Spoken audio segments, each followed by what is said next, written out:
इंसाफ मिल गया है और अदालतों का काम ही इंसाफ देना है। अगर फर्ज करें अदालत ही इंसाफ ना दे तो फिर 25 करोड़ अवाम जाएगी किस तरफ? इमरान खान साहब इस कौम के लीडर हैं। इमरान खान साहब पाकिस्तान के सबसे मकबूल तरीन और कबूल तरीन लीडर हैं।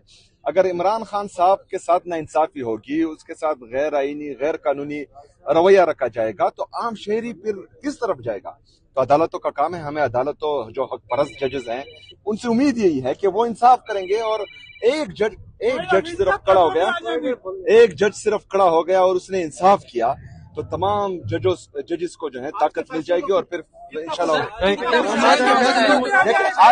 आज का फैसला मुसलसल 9 अप्रैल 2022 से लेकर जो पाकिस्तान तहरीक इंसाफ इमरान खान साहब के साथ ज्यादती, जबर, फस्तायत, जुल्म हो रहा था तो एक फैसला उसका ज़ाला नहीं कर सकते। हम चाहते हैं कि मजीद इंसाफ हो। Thank you.